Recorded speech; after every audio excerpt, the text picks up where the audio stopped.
This is very wide-coded, but whatever. Solve the Jacobi architecture. This is a URL you guys can look at on your phone. It's got some hover and stuff. So it's to follow along with the talk. Yeah, and I'm going to put them in a second. Mostly for a couple of interactive ones. I'm just going to start with the whiteboard explanation of a multivector and like why should you care? Because the talk title I gave to you was Linear Algebra. That was fun. That was a fun. Yeah. Well, it is some linear algebra, but more like multilinear algebra. And then the lean is, well, because it's in lean. I'm assuming you guys basically all have like some conception of a vector, whether it's like the geometric thing of magnitude and direction or an order list of numbers, maybe the connection between them. Do you have like some familiarity with that? Is that a tensor? It's a type of tensor, but it's like a more useful specific type that tends to be easier to think about. Multivector. Getting to the tensor thing. Probably almost all of you have heard the word tensors. We don't need the formal definition of them today, thankfully. And I would find it very useful. We'll start with the flame war between mathematicians' tensor and computer science tensor. What? Build the program now. Are you doing more whiteboard stuff, and it's going to be that's your comfortable writing style? Do you mind if we come up closer for those with poor vision? Yeah, come on. Okay. Do you know what handwriting font size you're comfortable with? Yeah, my handwriting. I'm not that good at that. But there's spaces in the prompts. Yeah. Space, yeah.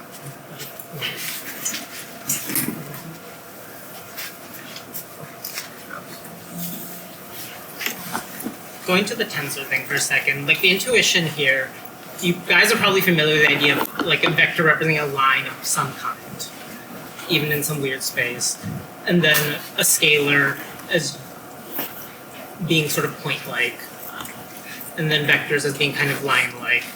The multi part of the multivector is to extend it to planes, boxes, and hyperboxes, represented mostly by sweeping my fingers against each other. And multivectors are sort of primitive entities, but they're made out of something that you already recognize. And the main way to get a symbolic handle on them, and I'll try to weave in some geometry, is through an operation called the wedge product, which is just written like the logical and symbol, which, I'm not going to give like some fully formal definition of this. I'm just going to give a few key examples and then try to build off of them. Although if someone wants a definition, I can struggle through one. Is it also the outer part? Yeah. Oh yeah, for that matter. The analog to this that you've already seen, which is essentially a case of this, is the cross product. Yeah. But this is better because it's defined in all dimensions. The geometric idea is you can wedge together like two vectors.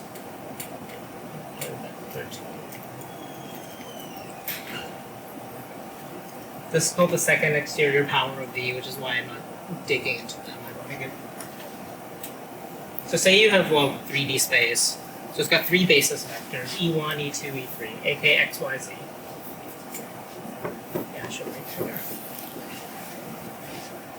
You can define a product between them and then with linearity extend it to any vector by breaking it apart into components, basically.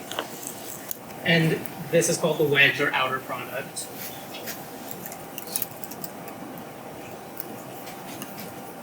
And I'll just do the X and Y. X, Y. Geometrically, it corresponds to, you take one of them, and the order matters a lot. I'll just say, you take the first one, and you sweep it along its the length of Y. And the entire oriented plane piece you get is the wedge product. So what is it? It's like a plane, is it a line? It itself forms a vector because you can add like two planar segments to get another planar segment with some area. So that these pure planes form their own vector space. But the point of doing all this is that these vector spaces, the space of just scalars, the space of just lines of just like single vectors, the spaces of two vectors, will just be written X, wedge, Y. Which is sort of an indecomposable expression. Like that von Neumann quote of just getting used to stuff instead of understanding it. Well, this is something to get used to. Luckily, I think you guys have seen a lot of planes, so the idea of viewing them sort of as a primitive entity is not like too foreign. Okay, wedge products. It's got a couple of important properties. One is that it's linear.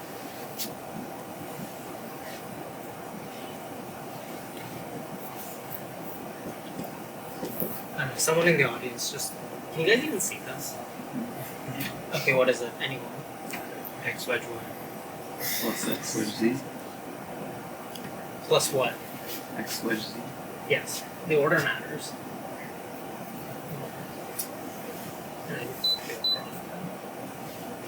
Okay, what's the wedge of something with itself?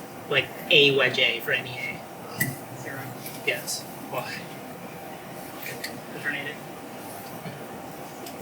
Actually, I think the nil square property implies the alternating one with linearity, even in characteristic 2, which is why you would make a distinction in the first place. Because otherwise, outside of characteristic 2, multilinearity and alternation imply being nil square.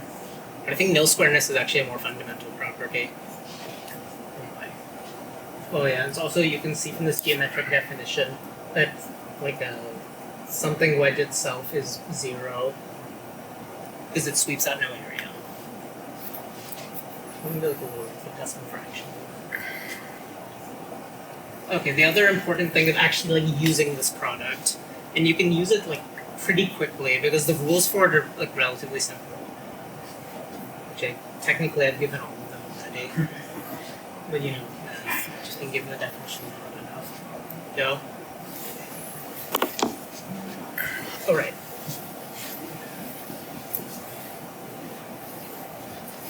Can I ask a question? Yeah. Like we did x, wedge, y, and got, I guess, a set of vectors, but then You get what's called a bivector. That might, I mean, I guess that just sounds like even more terminology. Like under this terminology, a vector is a 1 vector. I guess a scalar is a 0 vector. This plane is a 2 vector or a bivector. And if you did another wedge to get like a box kind of parallelepiped, that would be a trivector and so on. But I don't think that really answered your question. no, that's okay. But 0 is also a bivector then, because you said a wedge a. Yeah. Like what's the return There are type? different yeah. zeros in different vector spaces, so it's 0 bivector, which is Actually, not that's a quite good the same as segue 0. into like another nice thing about multivectors in the first place. I really should like a concrete example for this one, but okay, in physics class, you guys, well, I wasn't so good at physics class. Anyway, there's force and there's torque. Like the idea of how can you move something? It can basically move in 2 kinds of ways: along a line or being rotated in some kind of way. The line is the force. The rotation is the torque. But with this, since you asked if the 0 is it like a scalar, vector, or whatever, well, it's kind of all of them at the same time. I guess you could write this as like 0 times 1, the basis of the scalars, which is really an empty list or an empty product, therefore 1, plus 0 in 3D times x, 0y, 0z. But then the whole space, and this is also like the advantage and what I mean about like force and torque, where this is essentially, so you've got the 0 dimension, 0 grade component of space, which is the scalars. Then you have the 1 grade, or like the linear aspect of it, which is 1 straight up vectors. And now you have 3 basis planes, all with zeros in front of them: x, y, x, Here, z. I guess you're kind of explicitly talking about the exterior algebra, like Yes. combining all of the.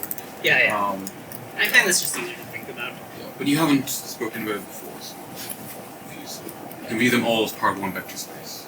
Larger Yeah. vector space. This is, thank you. This is like, well, what's the value of doing all this? It's not just that you have like some wider concept of what's a vector or vector-like. It's that all of them like nest inside each other in the same space in a way that tends to be just like a lot easier to think about.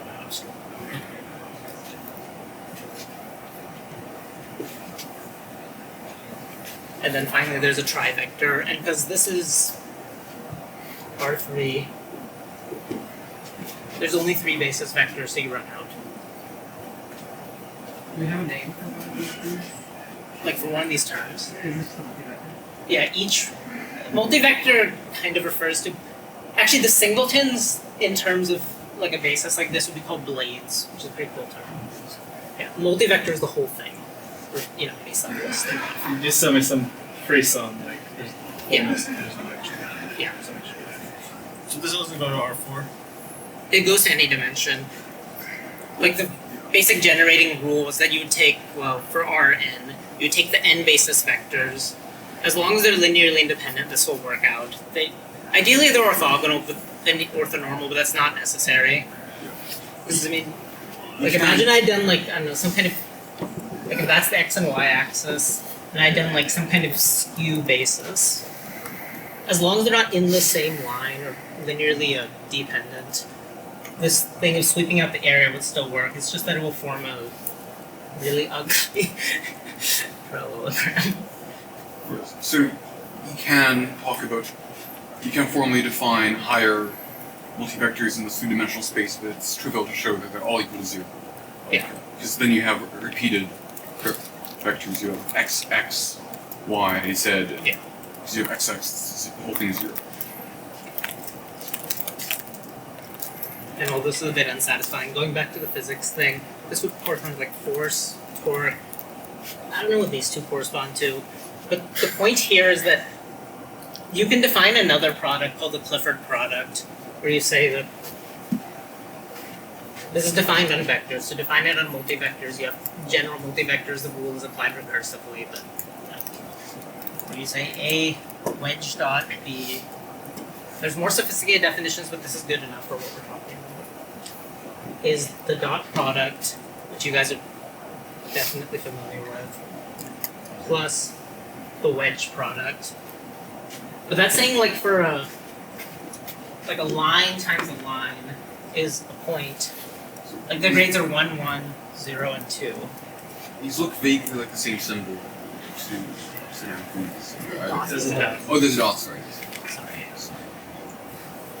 It's saying like the product of two lines is like some inner component. This basically is how similar are they, which I mean you guys have seen the interpretation of the dot product and that doesn't make sense and have to elaborate. I guess not. This is its partner, where this measures like how the parallelism or anti-parallelism, essentially how similar are things to each other. And I guess all the word vector stuff really justifies that now. This is like how dissimilar are they. You can sort of see from here. Because something's dissimilarity with itself is 0, which is borne out in this like linearized rule. It's, I guess anti-symmetry doesn't matter.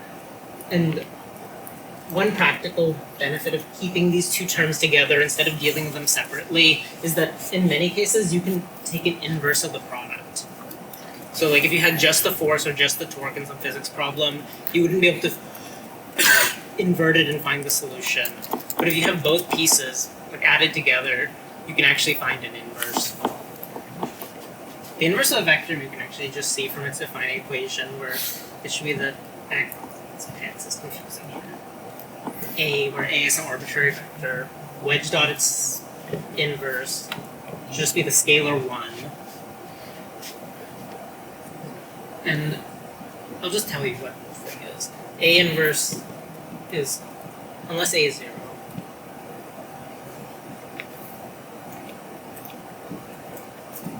it's its normalized self. Yeah. What are we doing for dot producting two things from different grades? Or wedge dotting? Wedge dot. You You break things into. In general, the grades can mix. You will always get that there's essentially like an even part of the operation, which is grade lowering, and an odd part, which is grade raising. Yeah, sure, but like if we have like A wedge dot parentheses B wedge dot C, right? Or even B wedge C, right? So the dot in particular, is that A dot B wedge C, or like what's the order of operations? Actually, let's just do that. The dot product we only know for vectors, right? Yeah. So Like to get at a multivector, I guess there's one more evaluation rule which is needed for the full. This is called the Clifford Algebra one. Listen, you're in the middle of writing down what you're dictating, so you can follow along. I was just saying that the inverse of a vector is like essentially its normalized self. Yeah. Right. Yeah, her problem was A wedge dot B wedge dot C with parentheses scattered in there somewhere. Or even if it was just a wedge C or wedge dot C. Just one wedge dot, but the other thing is not. Actually, I'll do two wedge dots because, to be honest, I kind of blinked out on if it's just a wedge. But there's essentially rules of distributivity. Well, this is just an associative product, actually, so the parentheses are technically unnecessary.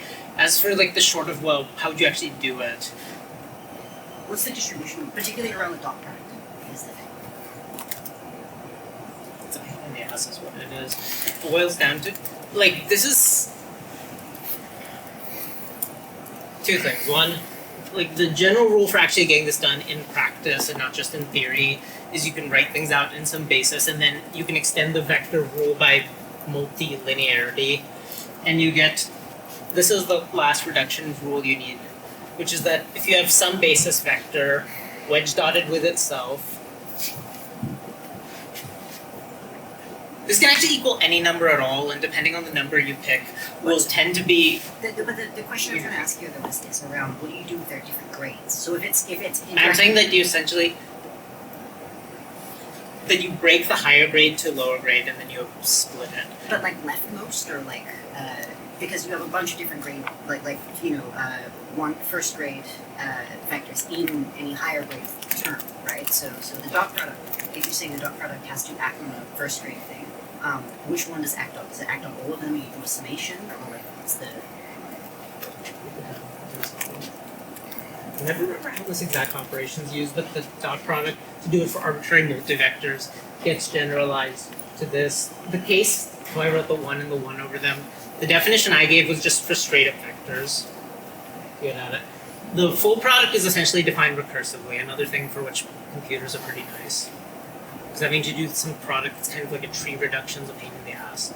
It's probably part of why these did not take off so much, although they have like a nice conceptual thing, because they tend to break apart into many terms. Although you get this effect that you have few terms to actually understand like what's going on, but then if you want to perform the computation out, you tend to have to do decomposition. Alright. Like you can get special relativity by defining 4 basis vectors, x, y, z, and t, and then you can say that x squared, wedge dotted with itself, equals y squared equals z squared, which equals negative c. So I guess if you normalize by c, you can say that like all the space vectors square to positive 1, and that time squares to negative 1. Or you can say it squares to negative c squared. And then So what happened to the e's? Did they just disappear? say that again? So you have the number there, but there's no e basis. Oh, right, sorry. Is there an e This basis is, when I was you just have a referring, you'd scalar? have a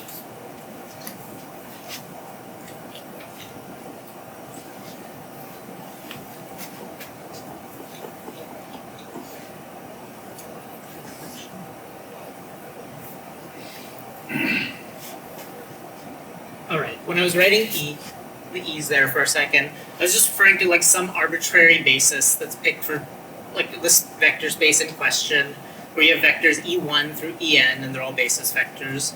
And then you can define like how to reduce all of this as fully as possible by saying what happens to a basis vector times itself. And then from that rule you can, and linearity, you can get what happens to any vector or multi-vector, because they're built out of one vectors. So the scalars are not like linearly tied to any of those species, or they're trying to look at them?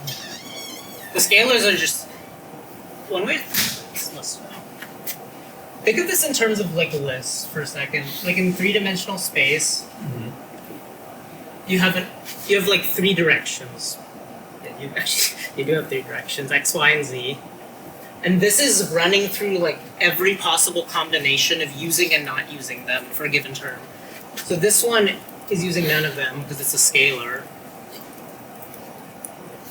Because it has no vector part. Which is why I wrote it as 0 times 1, where you say like 1 is the basis of the space of scalars. And then you have 3, in this case you have 3 parts, or really more generally you have n parts for the pure vectors of each one expressed just by itself. Like n choose one. And then you'll have n choose 2 for the planes,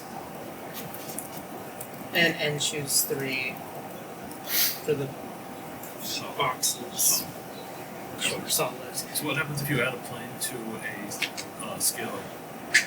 It just kind of is like its own thing. It's like 2 plus xz is just 2 plus xz. So it's like If- formal. Yeah. You don't get like. If there's like some good geometric interpretation, I would sure love to hear it. But I haven't found that. We'd call those like mixed grade multivectors, is well they mixing grades. Yeah. So this is fun from very basic intuition. You're sorry, like literally mixed grade here is like adding a linear foot to a square foot. They Yes. just don't make sense. This is this is part of what I find kind of funny about them, to be honest, because the whole thing about mixing units in physics is like a big no-no. But here you really are like doing exactly that, because you're saying like a line times a line is a point plus a plane, or if this was like a meter times a meter, it's a number plus meters squared, or like 1 plus meters squared is its unit system, which is like kind of odd and like whoa, why would you want that? At least for me, it's because you can often do inversion, and being able to do division is pretty great. So yes, so mathematicians like to talk about like the direct sum of vector spaces. So just like you take one vector from each vector space and just instead of formal sums where the sum symbol doesn't really mean anything. And so if you add 2 vectors within this direct sum vector space, you just add them component wise. Product, the scalar product is just it's just activity. It is literally like adding apples to oranges. If you have like sort of an apple basis and an orange basis, and you kind of put them in a bag next to each other, which is the like you put them together, but the putting together doesn't really mean anything. Although often the opportunities to cross grades The thing is that's underrated. about it is like the product structure of the algebra, right? So it's an algebra product in particular, but then within that algebra, there's still subvector spaces where the vectors are meaningfully comparable to one another. Right. Well, it's just a question you're not allowed to. I mean, it's just a question of if there's actually 4 vector spaces or there's 3. Because Actually, in that case, there are 8. dimensional. There are 8 vector spaces. there's 8 The space of scalars, because it's spanned by 1, is one-dimensional always, because it's equivalent. This combinatorial formula of n choose d for each one is the sum of n choose d from d going up from 0 to n. Well, Just n 2 choose to the 0 n. is n. No, it's 1. Yeah. So the scalar space is always one-dimensional. This will be n-dimensional. This will be n choose 2-dimensional. So this whole thing, there's some combinatorial identity that while you're running through all the combinations of the possible vectors, you either have or don't have them in any given term. It's 2 to the n. Yes. So this whole space actually has the dimension of 2 to the power of whatever your original space was. Pretty big. But it's got a lot of stuff. A lot of personality. So another way to look at it is with a direct sum. The new basis is just the disjoint union of the 2 original bases. So then you just treat the original bases as like independent vectors. There are no relations. Yeah, I was just trying to understand. Like, so the scalar is actually another dimension. Yeah. Yeah. For all I know, there's some way to extend this to negative and p-adic and complex dimensions, but I have no idea. Although it would be extremely cool. I'm guessing as a vector space is not very interesting, but here in this algebraic drawing, it's fun. Complex numbers drop out of here like pretty easily too, Yeah. right? Yeah, I think this works for any field, right? You can do it over a ring even. Complex numbers are like bivectors, right? Yes. Yeah. Okay, there. That's what we'll do. It's all weird. Anyways.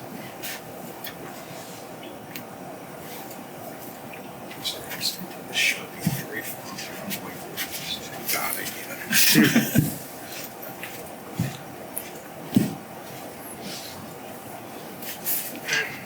Sorry for the handwriting. That's saying the complex numbers are isomorphic as a vector space and what you call Clifford space, or as a multivector space, to a space which has 2 basis vectors. No, actually.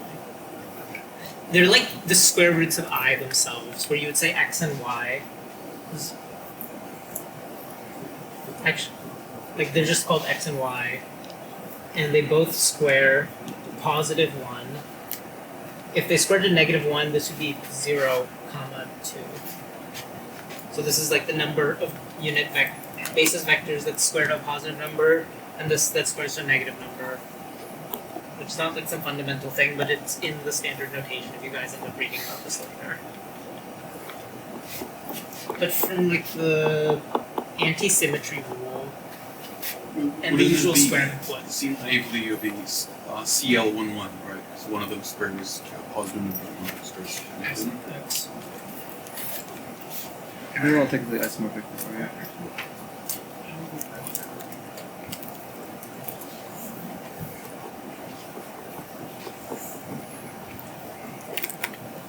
Or at least complex numbers are 1 and I spaces.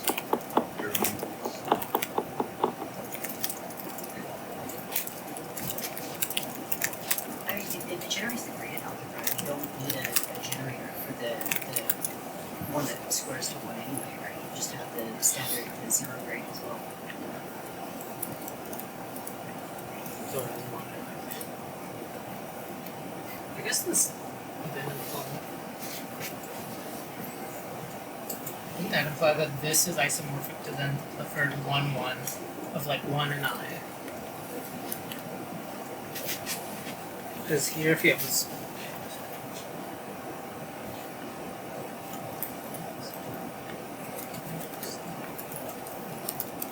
because you can show that this with the reduction rule that they square to +1 means that x wedge dot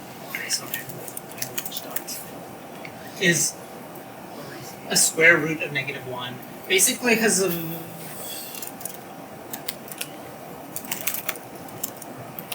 this rule of alternation. That if you swap the order of what's being wedged, is for orthogonal vectors, and I'm assuming that these are like unit or like the normal xy vectors that are unit orthonormal. Well, their dot is 0 because they're orthogonal, and their wedge is like a rectangular square kind of thing. So wait, how can you have a basis of the complex numbers where each element of the basis squares to a positive number? Yeah, when it says square, you mean which probably the X times x is equal to +1, and y times y is equal to +1, but x times y times x times y is -1. Okay, I'll just do this like the fast way. I'm gonna drop all the wedge dot signs for a sec. Equals 1. Well, I can swap the y and x in the middle, picking up a negative sign. So whatever it is, it's negative x, x, y, y. But then these are both +1 by that reduction rule. And this is essentially a presentation of the algebra, so the reduction rules are sort of primitive.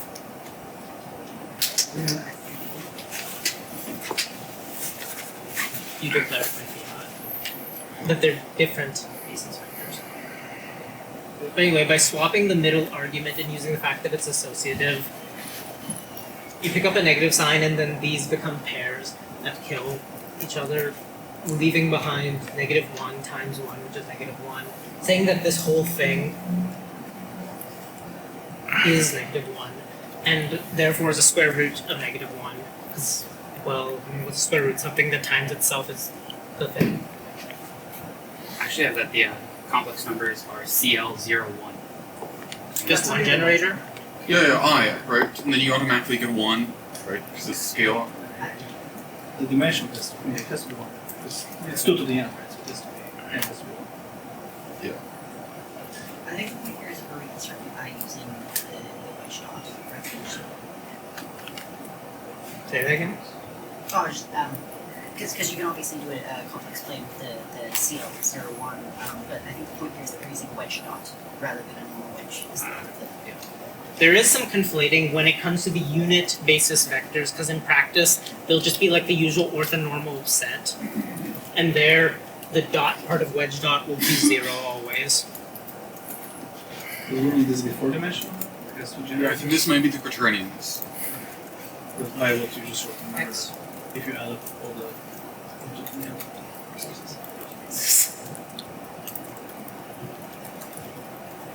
Okay, the even sub-algebra of it, sorry.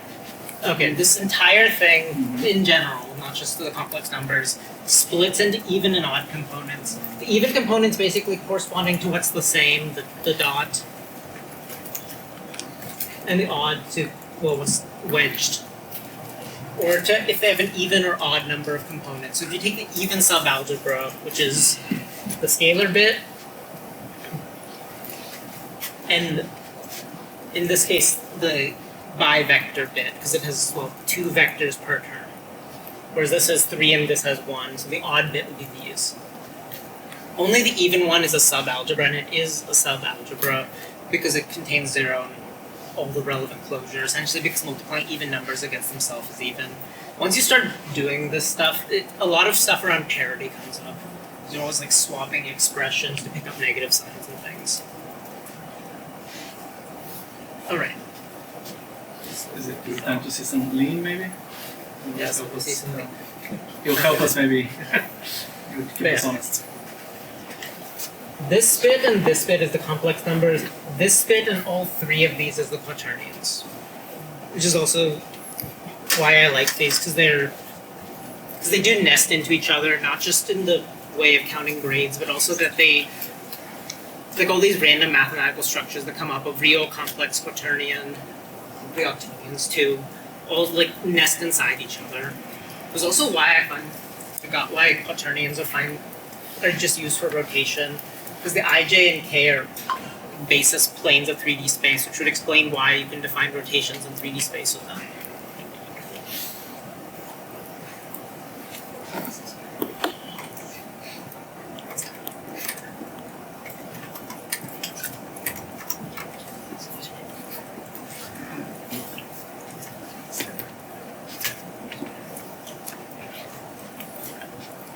For quaternions, the unit, is that XYZ or is... Like quaternions have 4 numbers. Right? 3, well, I guess 4 counting 1. 1 ijk, right?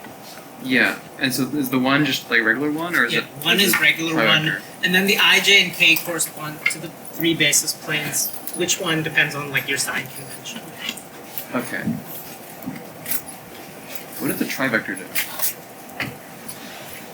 The XYZ bit. Well, the moment just kind of sits there. You can use it to define volume. I'm not sure we'll get to that. And here is a You might have to turn that back on. The white remote over there. Here. You see it?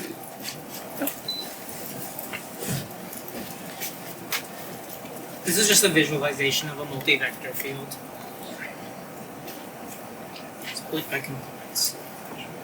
Oh yeah, and also Yeah. a nice application of the wedge product is to define the determinant. Okay. Actually, I'm just gonna last thing on the whiteboard. Because it's so easy to do, and you guys should see it. You can use it to define the determinant, including of a matrix that's not square. Where it's just, like for any matrix, you take the columns as column vectors. Like say you could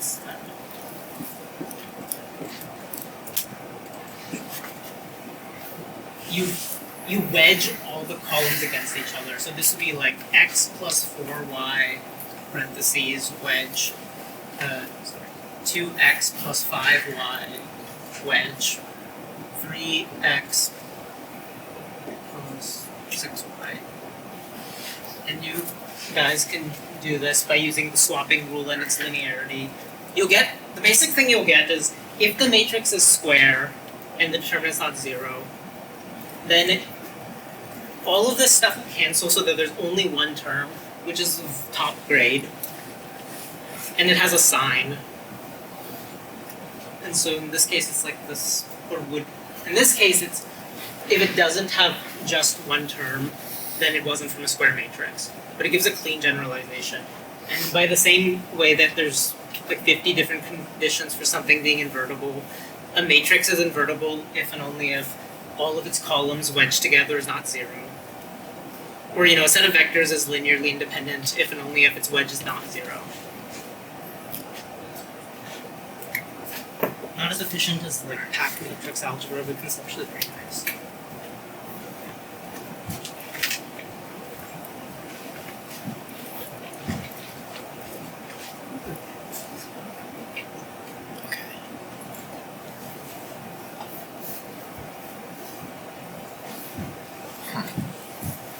Volume is not very satisfying. Just the scalar and vector field. You guys have probably seen a vector field at some point. Like you got some space, usually some uniform mesh over it, and for each point you pick a vector field. And so a multi-vector field is for each point there's a multi-vector. But really it's like several fields laid on top of each other.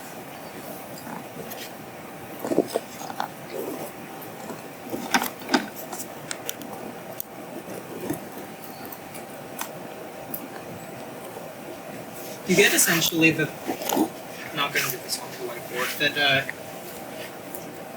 sort of like the dot product component when made infinitesimal corresponds to divergence. Even the notation for a divergence where it's written like grad or nabla dot something, it's pretty accurate. But then when you see the notation for curl, the cross, was it nabla cross something, that essentially corresponds to the grade 2 component of some multi-vector field. Like the circulation around a point. Or like a little disk or box. And then if you add them together, there's divergence plus curl. That's, you get that a vector, basically any vector field can be decomposed into the sum of those two components, which is like an infinitesimal version of the wedge dot identity. And it's helpful. The Lambertian. Yeah. I think the full generalized version is called the Hodge decomposition, and the slightly less general one, which is the one I'm describing, is the Helmholtz decomposition. You can split the curl component or the wedge part further into a piece that's harmonic, of sort of like incompressible motion, but I don't know much about that.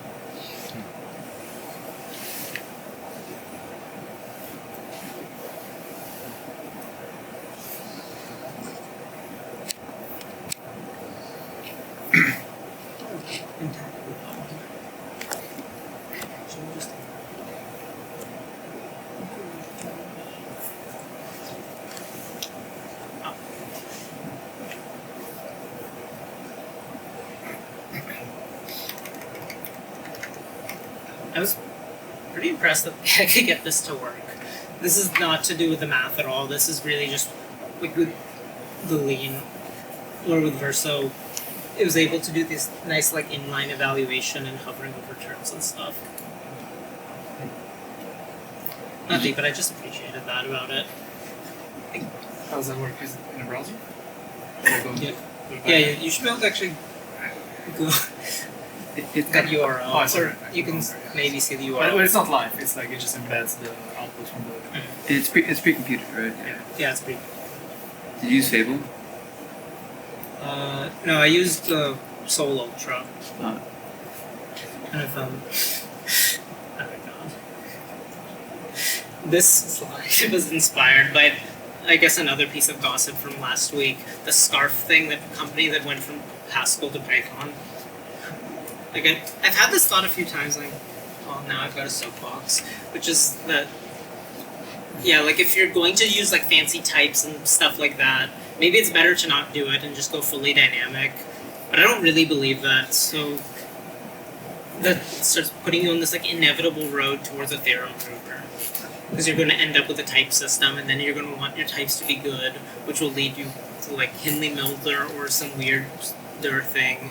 And once you're there, you're starting to consider like equivalence of types and values, and it's like too late. So you're already in like theorem prover world, but just in time. So just like go all the way. So yeah, like maybe better not to start, but otherwise you have to finish it. Allegedly like meditation. The slides of this are nice. Is there a connection with different algebras? This one, The biggest one was just that I could express the Clifford algebra like as a type. Next time I'm going to just try doing this in lean code from the very beginning. It's a better connection. But, It's a good start. like here you can define this type, whereas really it would be like CL or Clifford of then some base type that's a ring of scalars. So like over the reals of the complexes over, I don't know, a framing field. And then PQ and what's written as R. This is the third one that's 0. Corresponding to the number of components that square to a positive number, a negative number, and 0. Clifford Algebras in Matlab? Only in like the most bare form, where it's defined as like a quotient of like an ideal by a quadratic form, which is essentially what just square and rule is, the quadratic form, or it's a bilinear form corresponding to it, where it gives like a very generic way of defining distances on some kind of space.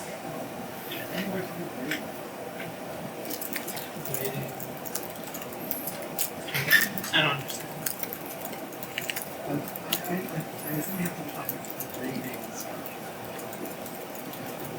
So there's something called like Leanier Algebra, which is just like formal combinations of things, and then these relations give you the ideal Jacobian bond. Knowing what these numbers are would be able to give you the grading because you can figure out the dimension of the underlying space when it's 2 to the thing.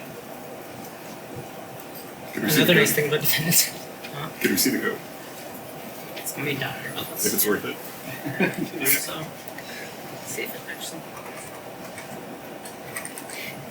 Oh wait, very important.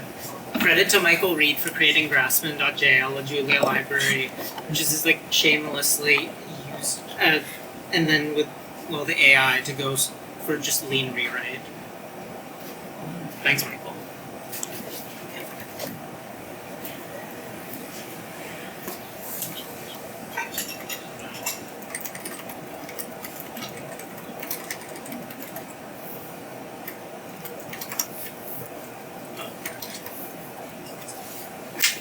Trying to find.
Honestly, I don't know how much of the code it's used for this, but I can explain if the code is legit, because I do understand this.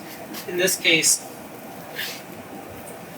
So this is a AI translation from the Julia code. yeah, from Grassman.jl, using its test to drive the loop.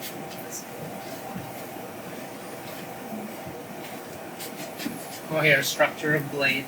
Okay, well, a dependent type already, even a slightly basic one of a signature of some length n, which is definitely an integer. And this is using it, it really is like code, using it like a bit mask, where like all this information signature is just packed into zeros and ones to make it faster to multiply vectors and compare data. You did use the word blades earlier. That's a, Yeah, actually I did. A blade is like a pure component, oh, like a single term. So there's 8 blades here. non-measure. Like x plus y is not a blade. I guess 0x plus 0y is only whatever. And this is over which field? I think this is just the real. Just x.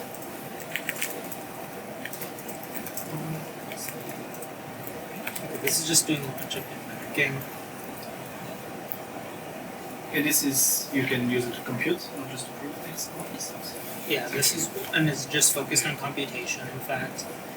This is, okay, Julia is a good example of a language that's like kind of has this halfway problem. And I think it's part of why it's not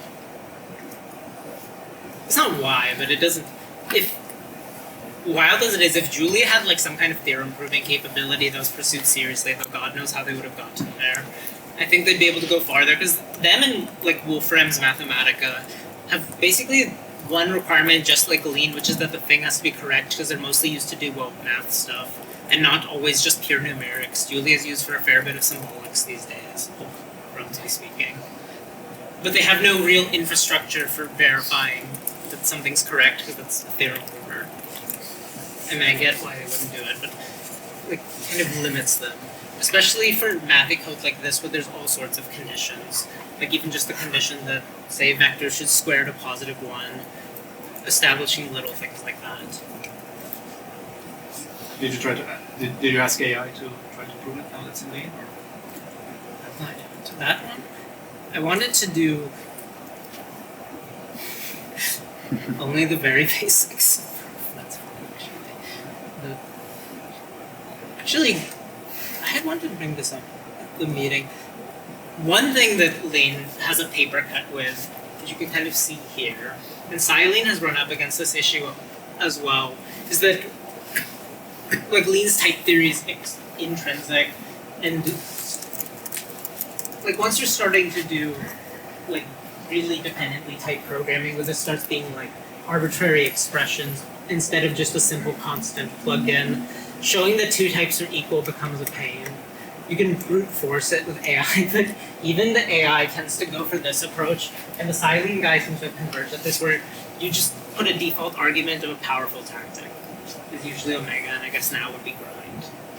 Where there's like compile time, it will just like eat the cost of trying to fix it, and you sort of lean on the meta programming system to glue up these equivalences rather than going the super fancy homotopy whatever route, which I don't understand. I wonder if we could have done this by a macro. What is Silene? Silene is a scientific computing library for Lean by Thomas Scribon. It's like if you took Mathematica, a Jupyter notebook, and NumPy and the prover and mix them together. Thomas, we need you to keep working on it. You can't just be in the boring job. So you're good at natural trust.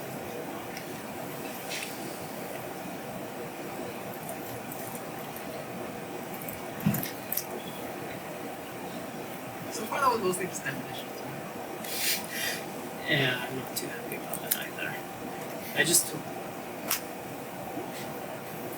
like the grading structure is kind of like definition dense. Because as far as like actual new content, what is there? It's that you define like two, or really one product. You define the wedge product, and then you use that to define this actual Clifford product, or the wedge dot.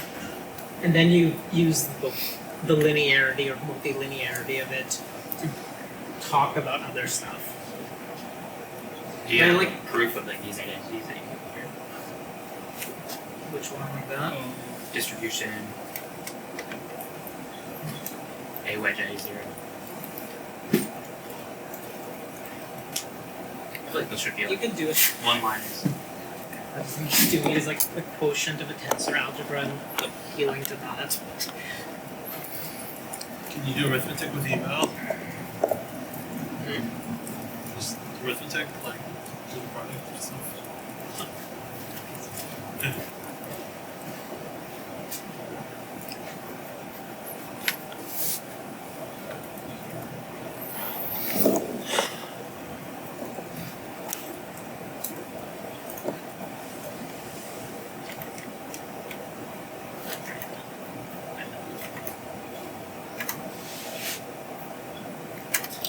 Doesn't Julia have cat lab or something. That's kind of like a category theory. Yeah, no, I think they've rewritten it in Rust since. Good choice, but I mean, it's either Rust or Lean. It's like-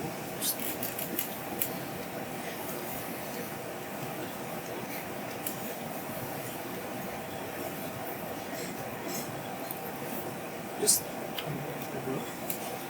right, like nice notation.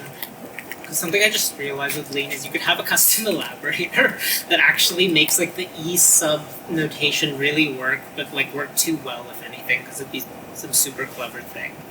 Or like E sub 127, it figures out.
Also less inspiring.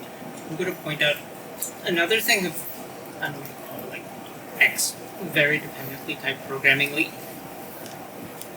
often a product, like earlier I tried to just multiply 1 times 1, but I wasn't sure what domain the 1 is in. The kind of issue here is like the 1 just in its like own pure grade space. Is it in the whole thing, or is it in like some subset thereof? And I think type inference on an elaborator could help there, but often it gets like kind of stuck requiring type ascription, which is sucky. That one tends to be more of a problem with interactive coding. Another credit to the Grassman guy, he did put a lot of work into making the notation work out nicely.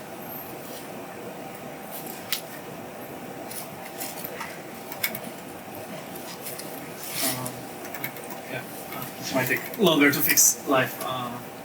Any other content shows or Multivector shields.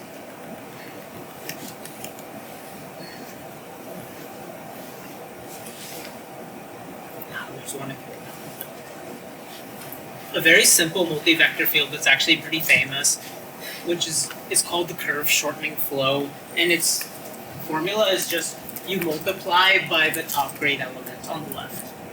Is the right would work too, like point by point. Like how I has this property of doing a 90-degree rotation, this will essentially point something like some tangent curve to become a normal.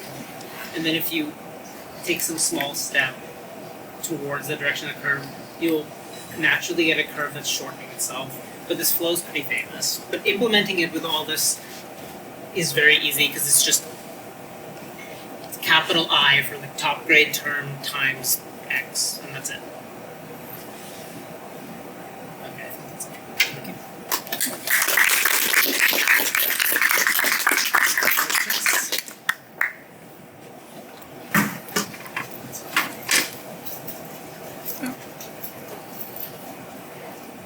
Question. I've got one question. So I didn't entirely follow the I guess what is it about multivectors or the fact that the type system can model multivectors that gives Lean an unfair advantage? Are those things related or? I'm gonna blame my own laziness for letting the AI keep the word unfair advantage. I don't care if it's unfair. Right. Fair. I would say the advantage comes down to like three-ish aspects. One is that yes, this type system is more powerful. Right. But Idris has that. Two, that it does have infrastructure for theorem proving. And three, like this four. Metaprogramming and interactivity, though those are linked together. Okay. The Haskell has some metaprogramming, but it is not like Lean's like very roughly factoring the functional-ish space. You get like the Lisp-likes and then the ML Hindley-Milner types. Mm-hmm. And Lean is really combining them, minus the parts. Yeah. So I guess you could make a list in. Yeah, the graphics on the website, were those all in Lean as well? Or Wow. it's generated just from the info view using proof widget.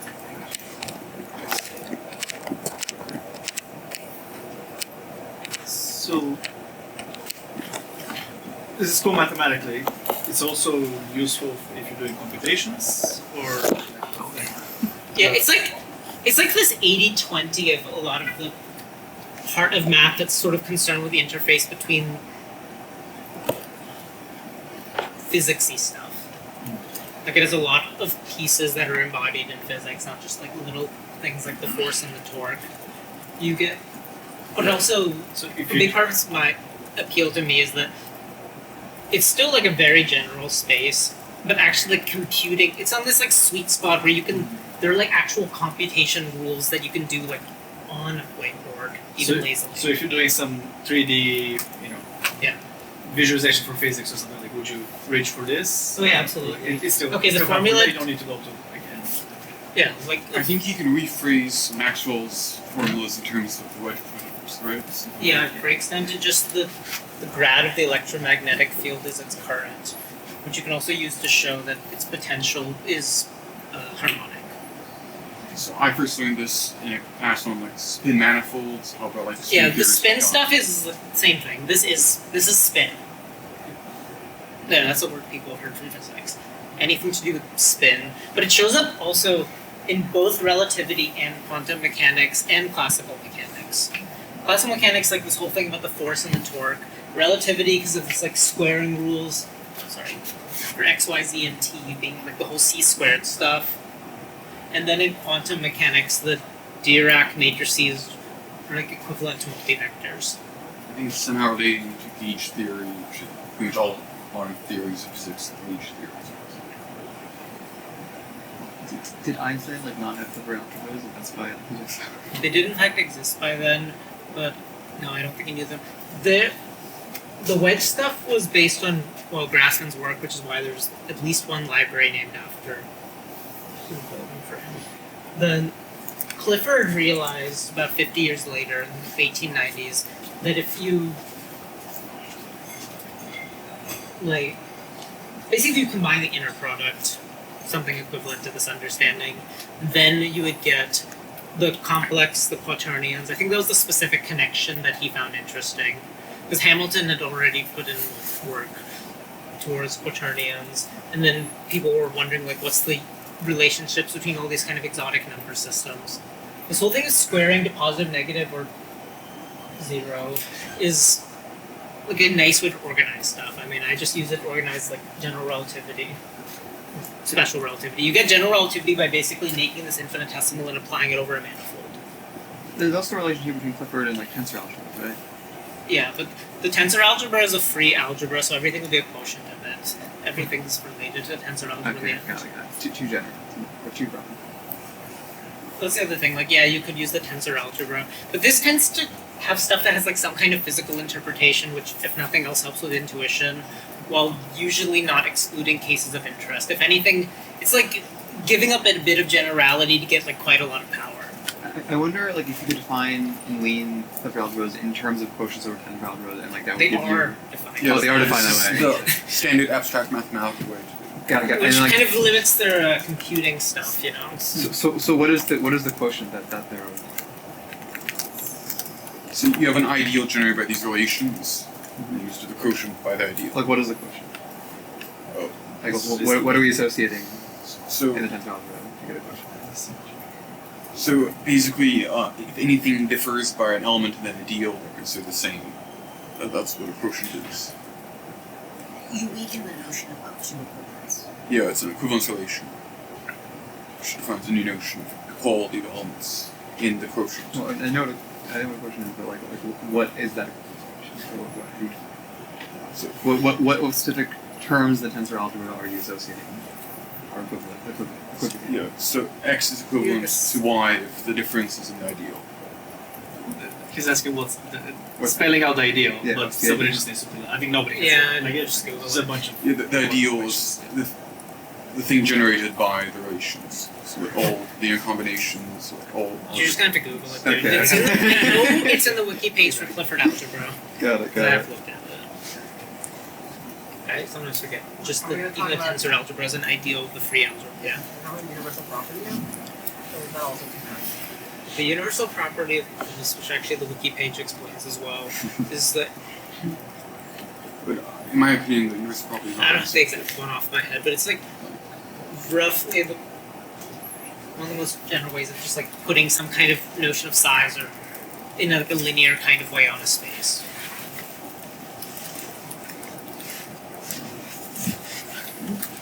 Any other questions?